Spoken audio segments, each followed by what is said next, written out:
long time ago in a galaxy far, far away, a whole lot of stories were told.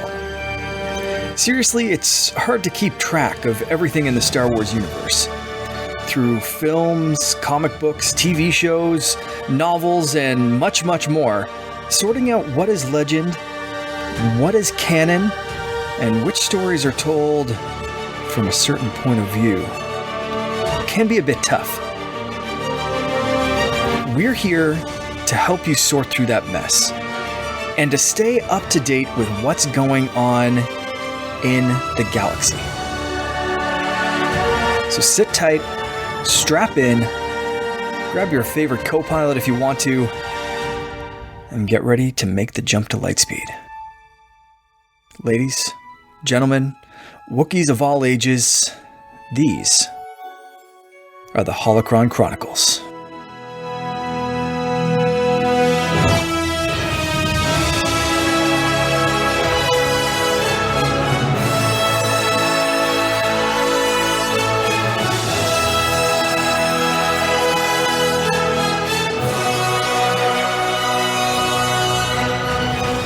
Welcome to the Holocron Chronicles. This is the big episode 10.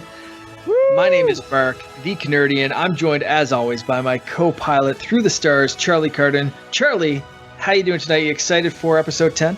You know what? I'm co-piloting like I always do. I got one leg up on the dashboard, hand on the wheel, gentle grrr, growling. You know, we're cooling it. You know, we got a little blue milk, seasoned, that we're chugging, and we're happy campers. We're good.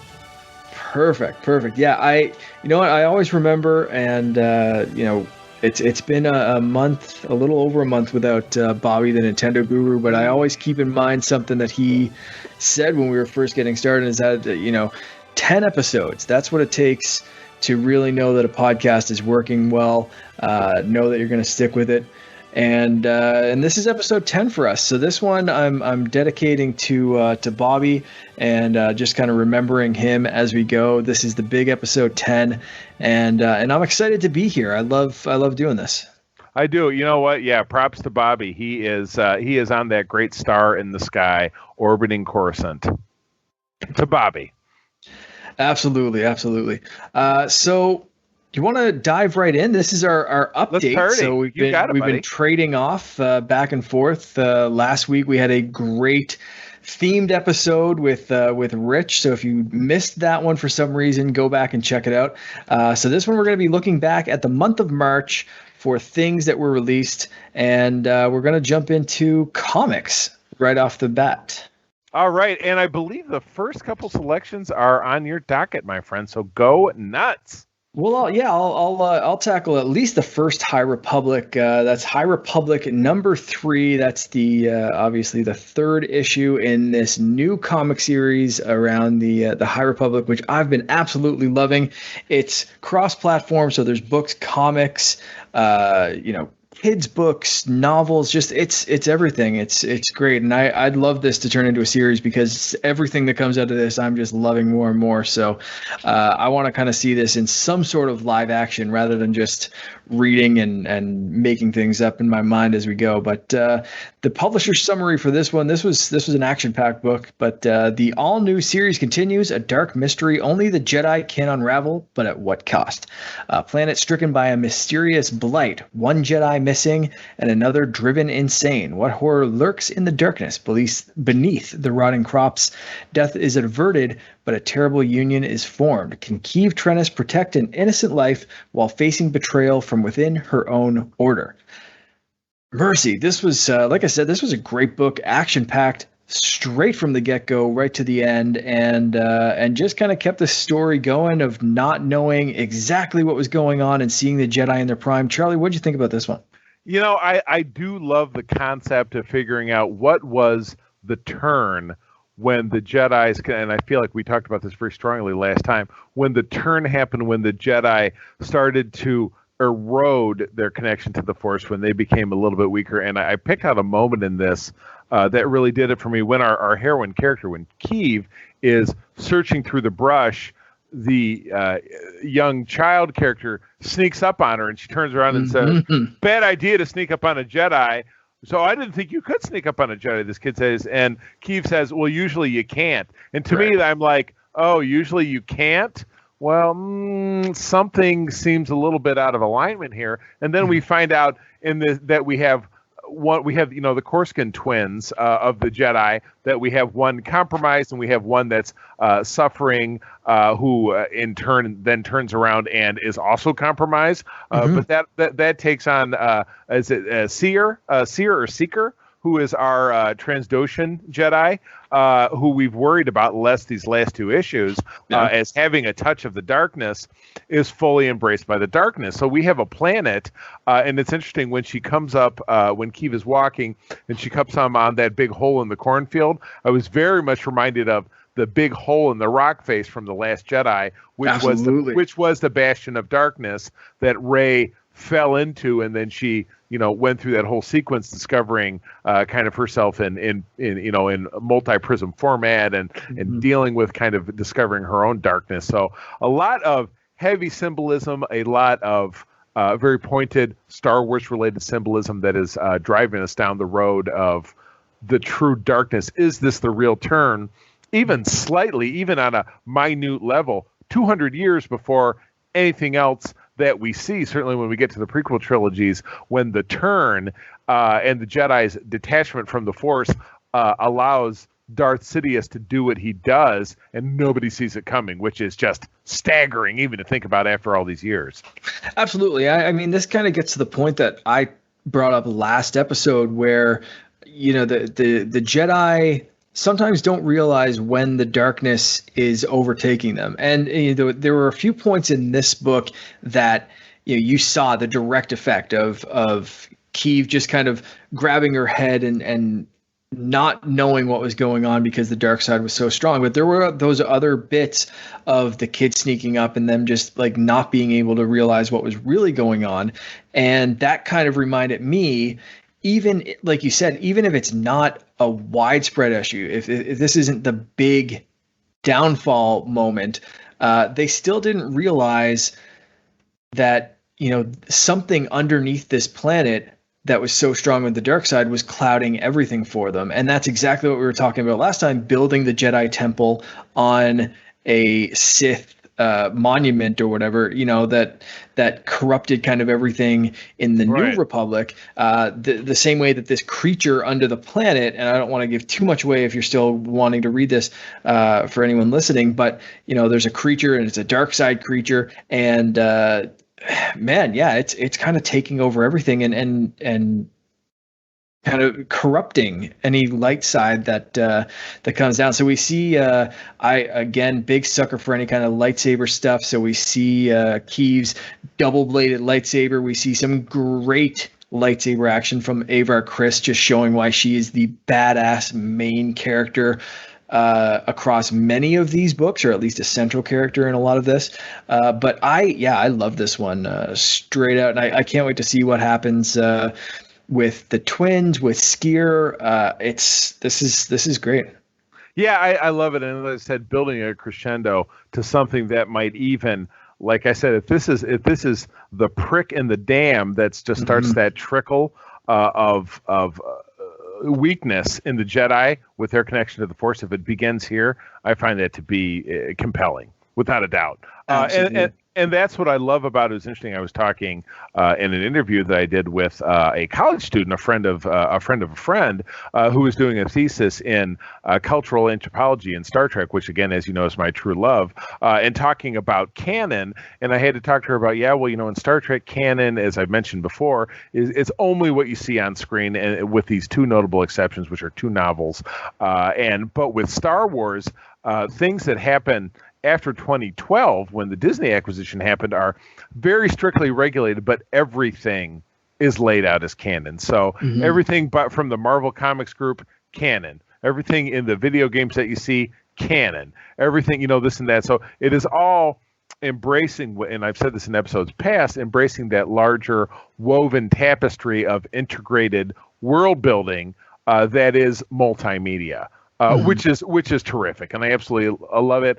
And I really wish it's very rare that I say that I see something in Star Wars and I'm like, why can't they do that in Star Trek? I would love it if they would introduce a little bit more multimedia into Star Trek and not having to be so absolutely strict, because again, Star Trek still has audiobooks and comics and all this different stuff, but it's all written off as non-canon, which is a shame. I think it's a missed opportunity that Star Wars really does, I would say, exploit to the fullest. I think they do a very nice job with. So, so that being said, just to touch on the next thing, also about the High Republic, we have the YA series, The Republic Adventures, which goes on to cover just really a little kind of a pinprick of the outside of it. Issue 2, Flaming Destruction, has come to Trimat 4. Childhood best friends Zeke and Kyrix try to find safety, while Yoda's Padawans, Lula, Frizzell, and Quart try to evacuate the citizens, but the Nihil ship won't let anyone on board. And when a massive battle breaks out, Krix and Zine get torn apart. Again, this is kind of written from a YA perspective, which means we don't necessarily approach it. But, portions of this saying that your main characters are Padawan, so you've got basically your preteens or tweens, as it were, that are driving the boat of the story, I think is of huge appeal to the younger reader. So I love that this is out there.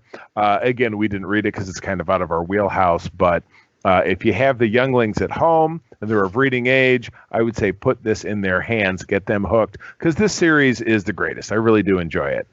Absolutely, yeah. I mean, I think you nailed it there. It's writing from a perspective of someone that's relatable. So for these, you're not reading about older Jedi. You're reading about the Padawan, and as a young person, that's exactly, you're seeing yourself in these characters. So it's I might eventually pick up kind of a collected version of this to just kind of blow through and see what the story is from that side, because I am loving the High Republic stuff so much in general, and I follow the main comics and the main novels and that kind of stuff. But eventually I would kind of like to pick up a little bit more of the stuff that I'm missing and really get a compendium of everything, because I'm loving this timeline. It's really, really entertaining.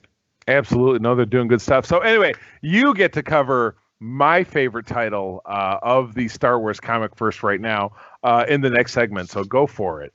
Absolutely. So this is Star Wars 12. I loved this one as well. It's an interesting month when something brings me away from the High Republic, but this story was fantastic. So the publisher's summary on this one: Reflections on the Lost. Leia Organa and Kes Dameron share stories of their lost loves. Learn how Poe Dameron's parents met and learn the real reason Han Solo is so important to the rebellion. I absolutely loved this issue. Again, the summary broke it down pretty well, but seeing that Poe Dameron's parents' love story on the page was fantastic. Seeing the little holo of baby Poe was just like, I was showing it, like geeking out, showing it to my wife, being like, look, it's baby Poe Dameron. And and then reading a little bit more about the selflessness and the heroics of Han and Chewie, and kind of what they mean not only to the rebellion, but you're starting to see a little bit more of what Leia sees in Han, because you get that in the movies. You get the he's a lovable rogue, he's heroic, blah blah blah, but there's a little bit left unsaid. There's a little bit more to the I love you, I know, that we don't see. That's you just kind of have to fill in those blanks. But now these comics are actually kind of filling in the blanks for us and telling a little bit more. So yeah, this was a fantastic read. If you're only going to read one this month and you're a fan of the movies, I would actually suggest skipping anything else and just focusing on this one. How do you feel about this? I love that tagline because that one was one that was, and it's ironic, very prevalent in Marvel Comics back in the 60s, when everything was very, even on the cover of the book, was extremely exposition heavy. Even on the cover, and I would say even on the splash page, it would be Stan Lee writing, "If you read one book this month, read this man, this monster." And it was an issue of the Fantastic Four, and it had to do with, Ben Grimm is a Thing, who is one of my favorite characters. So I totally agree with you. I love this book. They've just been knocking it out of the park.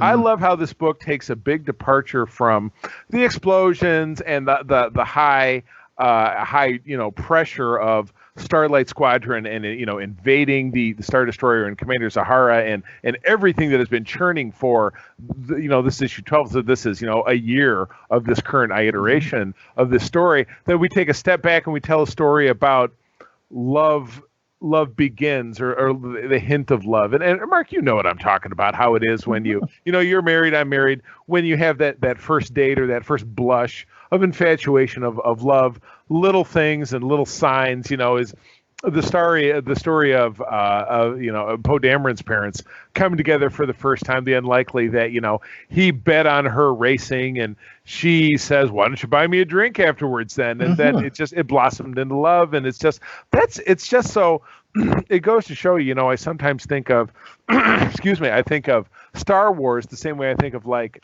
how Ron Moore's Battlestar Galactica ended. It was, at the end of it, sorry, spoiler alert from 2009, at the end of it, the colonials, the colonies of man that finally make their way to our Earth was truly ancient Earth, 150,000 years in the past, and those colonials become the foundation of human society. So I kind of look at Star Wars in a lot of the same way. When it's a galaxy, a long time ago and far, far away, the similarities are remarkable yet unremarkable to how they live their lives versus how we live our lives, even in modern time without spaceships and lasers and lightsabers. You know what I mean? They still have romance, and romance is difficult, and people have egos and they screw up in romances. And Han and Leia are just the greatest example. They have this will they, won't they? And, they have moments where Leia needs Han to be a tender and he's a dickhead, like in Return of the Jedi, when, he is jealous because, "Oh, you could tell Luke. Is that who you could tell?" And he goes, "Ah." And then he comes back and he says, "I'm sorry." And she's like, "Hold me." That's a real thing that every man has experienced with a woman that he's dated or been married to or been divorced from in time. So to me, that really scratches the itch. It connects the dots of making this space fantasy, our real reality, and that's something that I really enjoy in any type of storytelling. That's where I'm coming from. Absolutely, yeah. And when you really think about it, this whole issue, for the most part, was two people standing in a room reminiscing, and that sounds very boring from any kind of thing, from a comic book standpoint. It's like, how do you get two people in a room and make it interesting? But it is the way that they bring those stories to life, and the reminiscing that they bring up. And like you said, it's a very relatable story, even though it's happening on a starship, galaxies away, and a long, long time ago in a galaxy far, far away. So it's yeah, it is very. I have to say, I'm a little disappointed when you started talking about burgeoning romances and love. I thought you were talking about us starting this show, and how we just kind of came together. But fine, talk about our wives, I guess. I mean, I'm not saying that. I mean, I don't want to discount your feelings. I understand where you're coming from. So don't think I'm being insensitive to it. Fine, good. I got you. It's okay. Good. It's okay. All right, let's not make it weird. Moving on. Bounty Hunters issue 10, and I read this several weeks ago, and I read it again today, as I told you that I'm going to try to really be on the button. I'm going to reread everything before we do this show, because it's only 3 or 4 books, and in 22 pages, it doesn't hardly take any time at all. So I rocketed through this, but I know I told you when I read this several weeks ago, because I donate plasma. That's just my side hustle. So when I do that, you sit in the chair, you got the thing in your arm, and I just read a comic while I'm doing it, because you're there for about an hour. You can sometimes get through 1 or 2 comics. So I was reading this, and I know I messaged you at the time, so it was like 10 o'clock in the morning. I'm like, dude, the latest issue of Bounty Hunters is on point. I mean, they are really doing it. So this was a beaut. So we had our hero, That would be Mr. Oh my God, am I going to draw a blank on his name? Burlight Valance. Our bounty hunter is slugging it out in kind of a Die Hard scenario or kind of a hunter scenario. So he finds himself alone, outgunned against the dreaded new Onaka pirate gang. So that is, you remember, our main cat from we saw him in Clone Wars. We saw him again in Rebels. That would be Hondo. These would be his race. But I saw him in person. You saw him in person? He's a real person? Yeah, it was. So Hondo Onaka is he's the person that lends you the Millennium Falcon in Galaxy's Edge, and you see a big animatronic version of him, and he's standing up on a platform and he's talking to you about this mission that you have to go on for him, and that's when you get to fly the Millennium Falcon. So you can see him up close and in person in Disney World. I love how you say he lends it to you when he's a pirate and it doesn't belong to him. So that's beautiful. I love it. But he borrowed it from Chewie. There is a story. Right. He explains how he has it. You know what? Do you know who he's voiced by? I should, and I don't. Tell me. Same dude that does Winnie the Pooh. Oh, what is that guy's name? Oh shoot! Now you're putting me on the spot.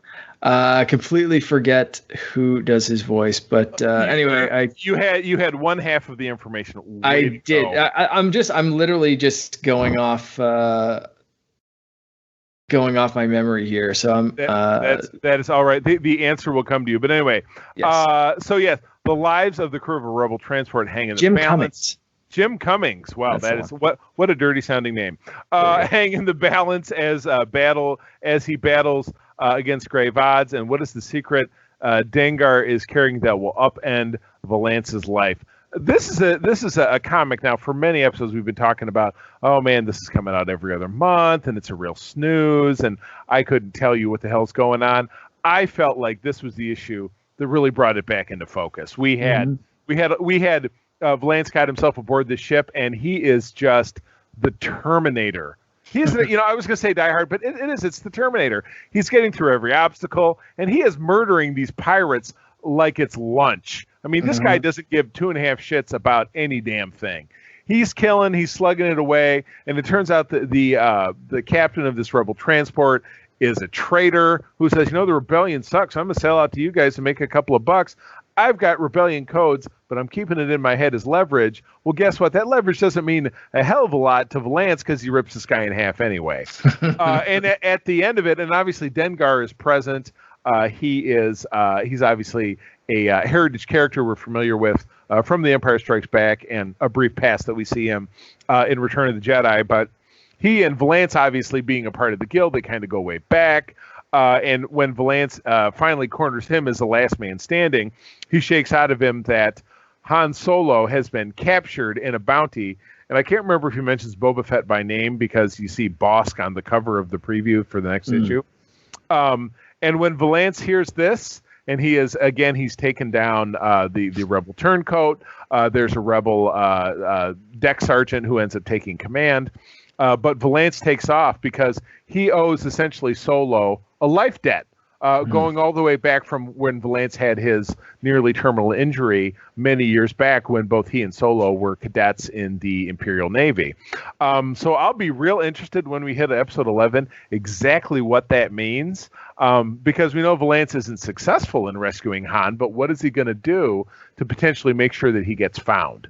Yeah, I don't know. So I think they'd be interesting. I get the feeling this series might be winding down because I know that when I was looking forward to Marvel previews for May and June further on down the road, I know that we have like a Boba Fett or a Bounty Hunters like Alpha Beta like one shot. So I don't know if they've trimmed this one and maybe finally killed it. So that being said, I hope we don't fail to get a resolution to this story because I would love to see Boba and Valance potentially slug it out over Han Solo, and maybe that's how we finally lose Valance in the end of it. So I don't know. But anyway, this was the issue that definitely turned it on its ear and got me to kind of turn around and start paying about this series again. Yeah, for sure. This is basically what we've been talking about this whole run that we've since we've started this show and we started talking about all the different series. It's show me why I should care about this character. And is he necessarily tied into the movies? No. Is he necessarily doing stuff that intersects with the movies? Not always. But not only that, but this one shows us, like you said, he's the Terminator. He is Die Hard. He is a badass, and he's showing it right now why, no matter what it's connected to, this is still a very entertaining book. So, if this is a winding down, I'm hoping they're going out on a very high note, and they turn this around and they say, okay, fine, we screwed up at the start, but we are going out with a bang, and it's going to be a big one. Yeah, I am totally jazzed. So we'll see. And again, I'd have to check the schedule because I'm not sure when we're going to get one of these again. But I think they really did it. They really did it well for this issue. So I'm fired up. Mm-hmm. So the next one we have is Star Wars Legends Epic Collection, The New Republic, Volume 5. We'll briefly touch on this one because I don't think either of us really got into this at all. So this is the Dark Empire trilogy. 6 years after the Battle of Endor, the heroes of the rebellion work to unite the galaxy. But a new empire has risen from the chaos to strike back at the former Rebel Alliance, reclaiming its capital of Coruscant and building a massive new world devastator to rampage entire planets. And Jabba the Hutt's ruthless heirs have placed a monumental price on the heads of Princess Leia and Han Solo. Working with Lando Calrissian, Chewbacca, R2-D2, and C-3PO, Han and Leia must fight to protect the future for their children. But the greatest threat may come from the last Jedi, Luke Skywalker. So that's, a whole bunch of interesting stuff. But again, this is Legends. Right. Yeah. So this is clearly really in the parlance of what I was talking about of Star Trek. This is something that is not part of current canon. I feel like I've dabbled with this in the past, and while I feel some may highly regard this, and again, people take to Twitter to tell me at Secret Friends U if I'm totally off base, but I feel like I read bits and pieces of this, and the story didn't really impress me. The art seriously didn't impress me.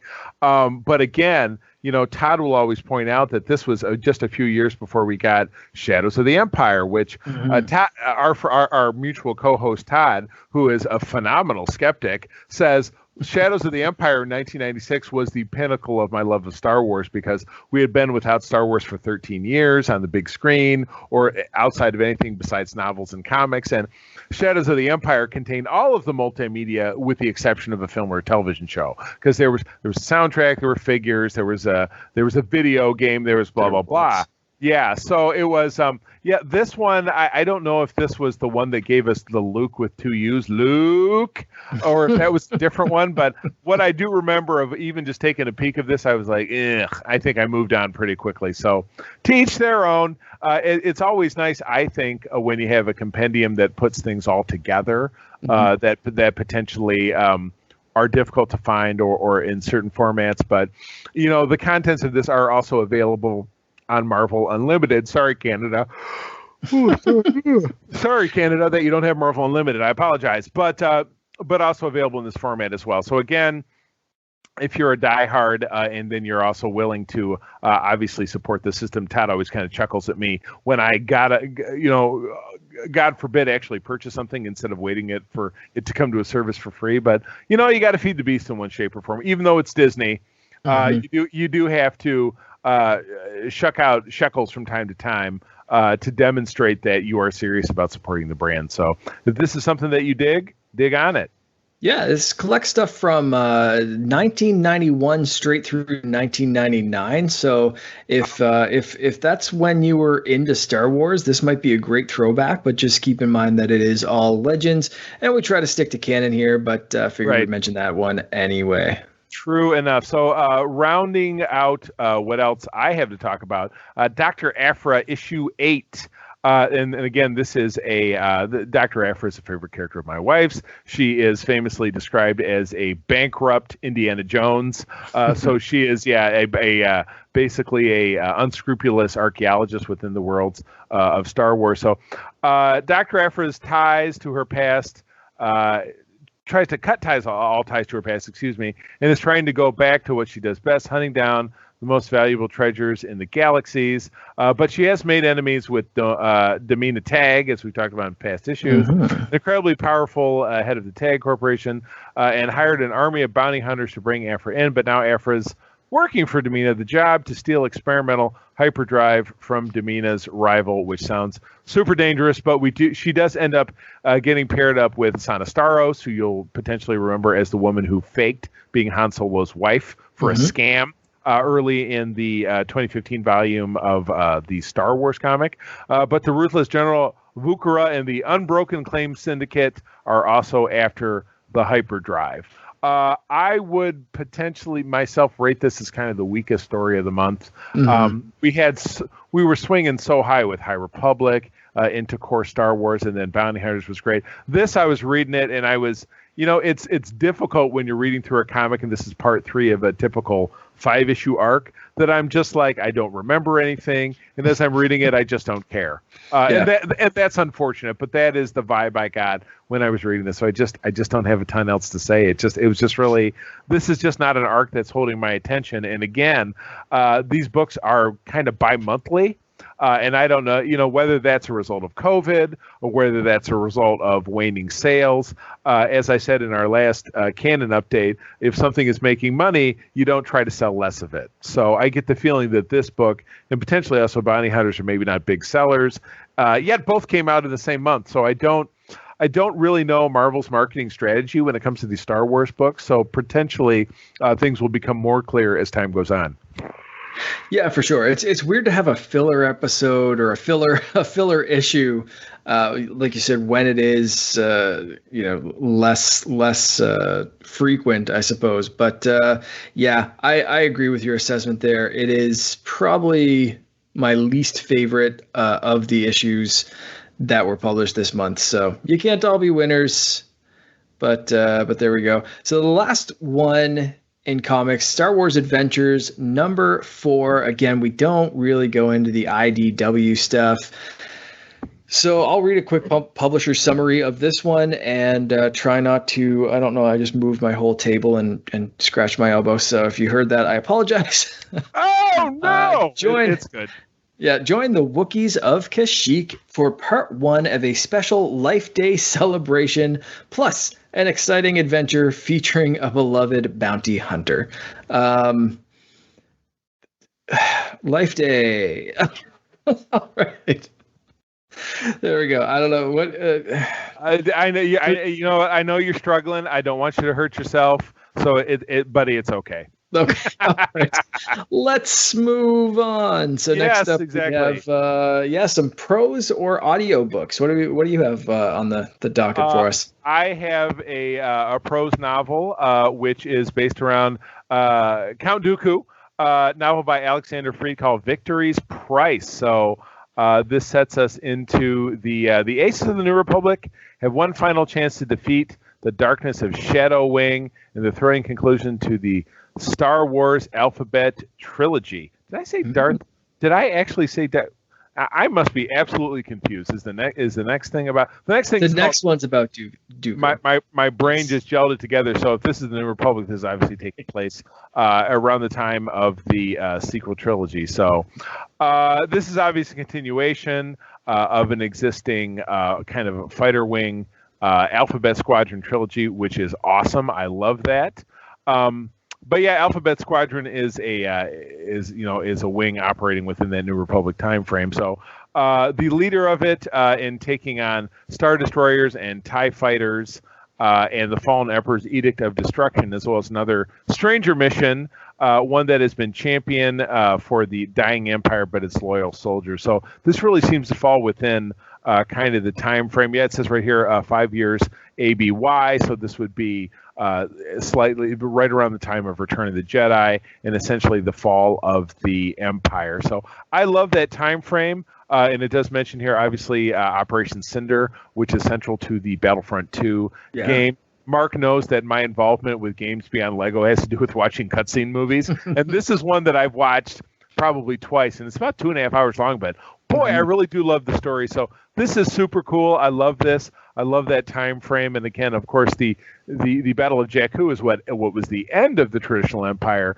and led us to the littered graveyard of Star Destroyers and New Republic vehicles that we saw in the Force Awakens, which I just started this week. You'll appreciate this because it's about video games. I just started this week playing Lego Force Awakens for the first time in about 6 years because I played it when it was new on the Xbox 360, I think, which is when I gave that to one of my stepkids when they grew up and left the house. So, and then I bought a PlayStation 4 from, as a Christmas gift to my sons, some Christmas 2-3 years ago. And so I'm picking it up again, and I love it. It's ridiculous because they take every bit of minutia and try to turn it into a whole level. It's like the escape from the blah, blah, blah, and they add all this weird stuff, but I love it, And again, it was reminding me of how much I actually enjoyed The Force Awakens as a movie, where, obviously there's a lot of people who bitch about it, and then the movies that follow, they bitch about those as well. But again, when you're a fan and you love something, you find a way to love all aspects of it in some way, shape, or form. So I did enjoy that, and I enjoy this time period. So this is fun. And again, when it comes to books, have absolutely, just like I talked about on SFU, our main podcast last week, I don't really follow monthly comics anymore, with the exception of the Star Wars comics that I follow for this podcast. I don't read books anymore except for audiobooks, which if I'm in my car, or let's say I'm sitting here and I'm playing a video game with the sound off, I will have an audiobook playing on my iPad at the same time.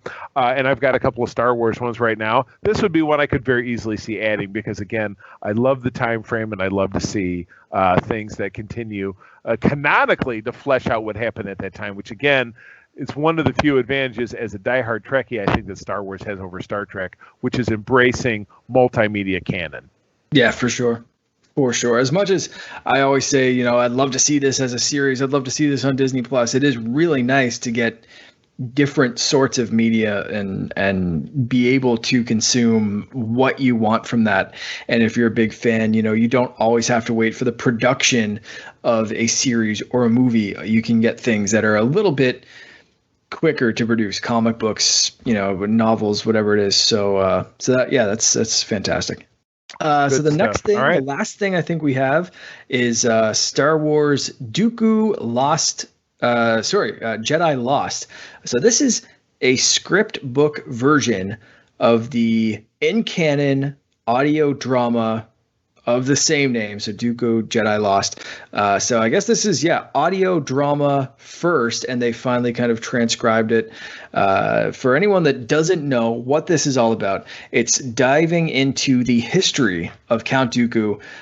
So this is the original script that they followed along. So the summary for this one: Darth Tyrannus, Count of Sereno, leader of the Separatists, a red saber unsheathed in the dark. But who was he before he became the right hand of the Sith? As Dooku courts a new apprentice, the hidden truth of the Sith Lord's past begins to come to light. Dooku's life began as one of privilege, born within the stony walls of his family's estate, orbited by the funeral moon, where the bones of his ancestors lie interred. Creepy. But soon his Jedi abilities are recognized, and he is taken from his home to be trained in the ways of the Force by the legendary Master Yoda. It'd be interesting. I'd love to get a tally of how many Padawan Yoda had. Yeah, we've seen a few of them in the comics. The other stuff, he really was not a one woman kind of man, was he, or so to speak? He really did. And is it where he had a bunch of kids running around? Let's not forget, obviously in episode 2, he had that whole little class, but he didn't necessarily get the feeling those were his Padawans per se. He was just cool, and that was like third hour lightsaber training. Then there was recess, then there was lunch, then there was a class on politics and the taxation of outlying trade routes. Stuff kids love. Of Very course, cool. of course. Yes. So continue. As he hones his power, Dooku rises through the ranks, befriending fellow Jedi Sifo Dyas and taking a Padawan of his own, the promising Qui-Gon Jinn. So we get to see a young Qui-Gon in this, which is pretty interesting, and tries to forget the life that he once led. But he finds himself drawn by a strange fascination with the Jedi Master Lene Kostana and the mission she undertakes for the Order, finding and studying ancient relics of the Sith in preparation for the eventual return of the deadliest enemies the Jedi have ever faced. Caught between the world of the Jedi, the ancient responsibilities of his lost home, and the alluring power of the relics, Dooku struggles to stay in the light even as the darkness begins to fall. And after reading that, I kind of actually want to download this audio book. I don't think I want to read the script. I actually want the full audio drama. So I might start looking for that. Look at that. You see, isn't it? You know what? And just like you do that, obviously the hope of the show overall is to let folks know what's out there. So, if you're feeling interested about it, it's also something that you grab. Definitely let us know. We want to spend as much time, possible interacting with our fans. So this sounds great. And again, audiobooks, I love it because it's easy to absorb it while you're doing other things. I'm a terrible reader. I used to block out an hour and a half before going to sleep to sit and read comics, and I just have absolutely gotten away from that. So with the lifestyle change, I've changed my media consumption habits, and doing audiobooks are the obvious thing for me. So that is good. So yeah, if you end up doing that, I would love to have a segment of the show where you kind of break that down for us. So that is good stuff. So moving out of that, we do have a news flash this week to wrap up the show. We are now almost in mid-April, and on May 4th or May the 4th, we will be getting the first new Star Wars content on the itty-bitty screen over on Disney Plus. That is Star Wars: The Clone Wars: The Bad Batch, which was introduced in the first few episodes of season 7 on Disney Plus a year or so ago, if I'm not mistaken. Yeah. We have the Bad Batch, which is an elite group of misfit clone commandos that during that time obviously set within the Clone Wars. But this trailer, which we got a nice updated one, and then we had a little bit of analysis from Rock Superstars, which is a channel I follow on YouTube, or Super Rock Stars. I see the guy, but I can't remember his name. But breaking down kind of what we see here. So this is perfectly hinged right at the end of episode 3, with the issuing of obviously Order 66, and kind of, so we're moving forward. We're not really, and this was Todd's big gripe, like, I don't want to see another Clone Wars show, blah blah blah, beat to death, yada yada yada. This is moving. I love how I can slag Todd as much as you sons of bitches slag me over on Co-op. And that is, of course, the opposite, the show that airs the opposite week of this episode, that you guys always really stick it to me whenever you get a chance. So don't think I'm not listening. Don't think I'm not listening. But no, I really dig on this because, again, Oxtra made a good point. If it was just another story set within another time frame, it's like, yeah, but these guys, they had grilled cheese for lunch or some shit. It gets very monotonous. But if we are moving, if we're kicking the ball past the goal line and we're moving into the next iteration of this, and kind of, how do the clones deal with themselves after Order 66, when things started to change, when clones became unnecessary, as the grand army of the new galactic empire becomes organic as opposed to clones? What does that mean for the clones? So this looks like it might really touch that, and I think that is a great untapped story resource for Star Wars in general, what that transition looks like. And if this speaks to that, I'm definitely interested. Yeah, absolutely. And especially following the Bad Batch, who you have to assume something's going to happen with those chips. They're not going to react the same as all of the other clones. Are they going to completely find a way out, or are they going to tie into some other events, rescuing Grogu, to doing really anything, starting to plant some seeds of the rebellion or something like that? How does the Bad Batch transition from that, and watching their fellow clones kind of, break down and kill everyone that once trusted them. How is the Bad Batch going to interact there? So I'm really expecting this to be them dealing with the fallout from Order 66, but also kind of find their own little place in the world, because I'm going to just straight up assume that Order 66 has no effect on them, or that they quickly figure out how to get past it. Right. Right. Yeah, exactly. The beauty of it, I mean, the tapestry is so vast. It can't simply be, oh, this is what we saw and this is only the way it was. There were tens of thousands of Jedi out there. If there were tens of thousands, or if there are 1,000 Jedi out there and tens of thousands of clones, there has to be at least that number of different stories and takes, like we saw your boy Cal Kestis and how he got away, or you saw Caleb Dune, who turned into Kanan Jarrus, and how he got away, and all these different little codicils of how Jedi were able to slip through the tracks, or you had clones that were able to, escape the chip, like Captain Rex did, and be able to go on and live a life and foment the rebellion and eventually turn things around. So yeah, I'm very excited to see all of that. So that'll be awesome. And Mark, you and I talked about format change once we get to that point a couple of episodes from now, that we are going to dedicate this show to really breaking down those episodes just very thoroughly, and then just making